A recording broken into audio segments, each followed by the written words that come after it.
আসসালামু আলাইকুম। আমাদের মেহের আফরোজ শাওন আপার ক্যারা উঠেছে। ক্যারা ক্যারা বুঝেন? যৌবনে 60 বছরের এক ব্যাটারে জমি জায়গার লোভে বিয়ে করলে ক্যারা তো থাকবেই। সেই ক্যারাই তিনার এখন উঠেছে। এক নম্বর কথা বলে নি, আপনাদের অনেকের আবার এই অনেকেই বলে থাকেন কার কার কার নাকি এই কি আহ, ওই যে ক্রাশ ট্রাশ বলেন না, কি কি বলে যেন, এর অনেকের নাকি ক্রাশ আছে। তো এই বেটিরে আমি সরাসরি দেখছিলাম হুমায়ুন আহমেদ মারা যাওয়ার পরে এক সাক্ষাৎকার আনতে যায়। তো যাওয়ার পরে দেখা তো আমি এ, সারাদিন টিভিতে দেখলাম কারিনা এখন যায় দেই জরিনা, বুঝছেন? এই হলো অবস্থা। তো সরাসরি যারা দেখেছেন ওনাকে তারা এই ক্রাশ খাওয়ার লোকজনের একটু বুঝায়েন। আর এর চেয়ে বেশি বললাম না। আল্লাহ সবাইকে সুন্দর করে বানিয়েছেন, আলহামদুলিল্লাহ। সমস্যাটা যেই কারণে ওনাকে নিয়ে আমি অনেক সময় অনেককে ব্যক্তিগতভাবে আক্রমণ করি। আক্রমণ করার কারণ হচ্ছে কোনো কিছুই ব্যক্তিগত না। আপনি যখন রাষ্ট্রীয় বিষয় নিয়ে কথা বলবেন তখন আপনাকে রাষ্ট্রীয়ভাবেই আপনাকে করা হবে।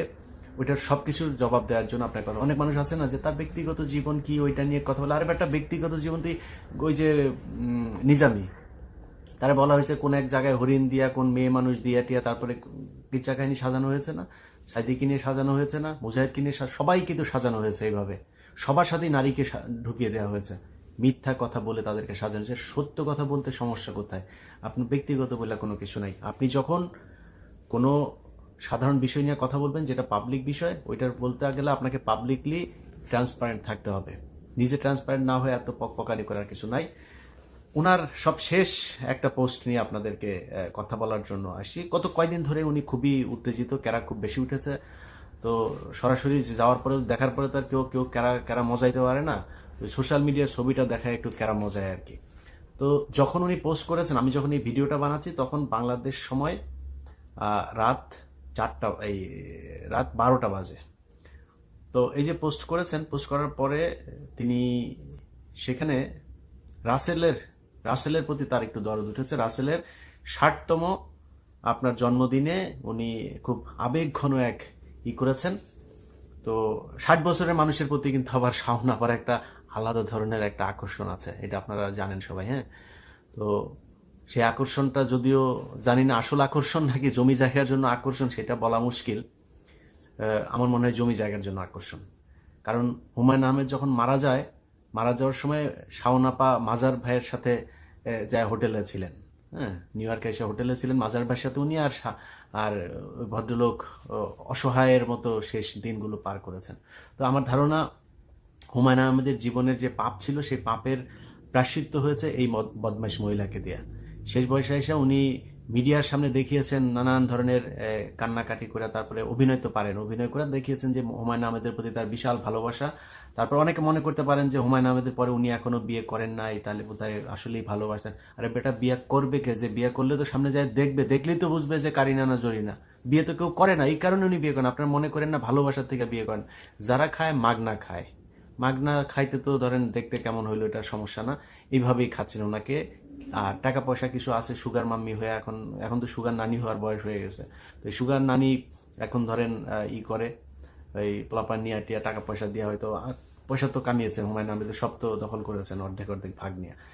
উনি সেখানে এইসব নিয়ে আলাপগুলো কেন আসলো সেই কারণটা আপনাদেরকে বলি।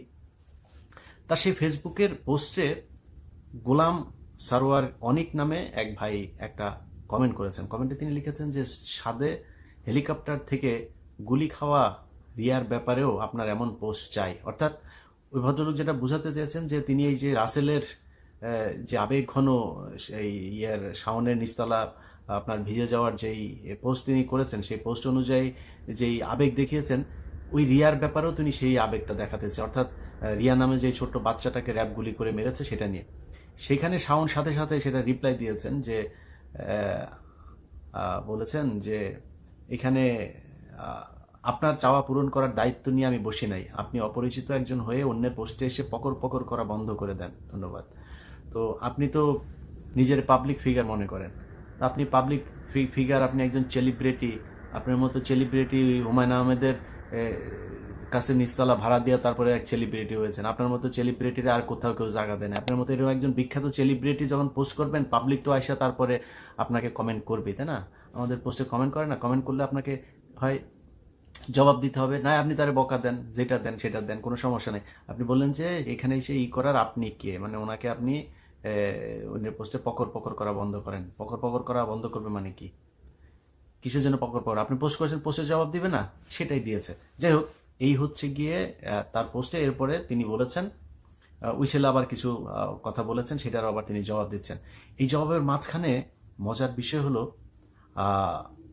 পোস্টটা যদি আমি গোয়েন্দা সংস্থাকে বলবো যে এই পোস্টটা আপনারা দেখবেন, এখানে অনেক এই শেখ মুজিবের সাথে এই মমতাজের আকাম কুকাম করার মাধ্যমে পয়দা হওয়া কিছু বিজম্মাও এই পোস্টের মধ্যে আছে। সো কারা কারা ফেসবুকে এই ধরনের এখনো পর্যন্ত এই যে গণহত্যা, যে মুক্তিযুদ্ধ, এই মুক্তিযুদ্ধের শহীদদেরকে নিয়ে এখনো এই ধরনের মন্তব্য করার সাহস পায়, এসব ব্যাপারে আপনাদেরকে সাবধান হতে হবে। আপনি এখন বলতে পারেন যে ভাই, আপনি তো ফেসবুকে কে কি লিখবে না লিখবে সেটার জন্য তো আপনি এটা এইভাবে বলতে পারেন না। ফেসবুকে কে কি লিখবে না লিখবে এটা আওয়ামী লীগ শিখিয়ে দিয়ে গেছে। এই শাওনদের, এই 60 বছরের বুড়া চাচার আপনার বউ যে শাওন, এই শাওন বান্ধবীর বাপের সাথে আকাম কুকাম করে তারপরে লটর বটর বাজায় বিয়ে করা মাল এখন এসা আপনাদের চেতনা শিখায়। এই চেতনা যাদের প্রতি ছিল, তার সে আওয়ামী লীগ সরকার শিখিয়ে গিয়েছে যে তারেক রহমানের বক্তব্য বাংলাদেশে চালানো যাবে না, কোনো মিডিয়া চালায় নাই, এরকম না যে মিডিয়া চালিয়েছে। তারপরে আলেমদের, জামাত ইসলামের নিউজ তারা ছাপায় নাই। জামাত ইসলাম যেখানে মিটিং করেছে সেটাকে বলা হয়েছে নাশকতার জন্য নাকি তারা মিটিং করছে। এটা সেই বাংলাদেশ। জামাত ইসলাম সরাসরি ফেসবুকে কোনো পোস্ট করতে পারে নাই। গোপনে গোপনে বিভিন্ন জায়গা থেকে, বাঁশের কেল্লা সহ বিভিন্ন গোপন জায়গা থেকে তাদেরকে কাজ করতে হয়েছে। তারা ওপেনে বসে থেকে তারপরে এইভাবে সরকারের বিরুদ্ধে, একটা বিপ্লবী সরকারের বিরুদ্ধে রাষ্ট্রদ্রোহী কার্যক্রম ফেসবুকে চালিয়ে যাচ্ছে। এই শাওনদের মতো কিছু মাল আছে যারা টাকার মাধ্যমে সবকিছু করতে পারে। এই ধরনের মালগুলোকে আওয়ামী লীগ এখন টাকা পয়সা দিয়ে কাজে লাগাচ্ছে। এটা সিরিয়াসলি নিতে হবে। আমি মনে করি জনাব আসিফ নজরুল, আপনাকে এটার পদক্ষেপটা নেওয়া উচিত। কারণ কয়েকদিন আগে তিনি পোস্ট করেছেন যে আপনার দিকে কোন এক মেয়ে আপনাকে একটা নিয়ে কমেন্ট করেছে, তাকে বলেছে আমার জামার দিকে তাকাইলে করে ফেলবো। এর আগে আপনি শিল্পকলার ডিজি বানিয়েছেন একজনকে, সেটা নিয়ে তিনি ধন্যবাদ জানিয়েছে আপনাকে। সো আপনার সাথে সম্ভবত একটা কানেকশন তার আছে। এই ব্যবস্থাটা আপনাকেই নিতে হবে। এবং আমি মনে করি আইন শৃঙ্খলা বাহিনীর উচিত যেই পোস্ট, এই পোস্টের মধ্যে যেই শহীদ একজন রিয়াকে নিয়ে যেই মন্তব্য করা হয়েছে, এখানে কারা কারা কমেন্ট করেছে এবং পোস্টকারী সবাইকে গ্রেপ্তার করা উচিত।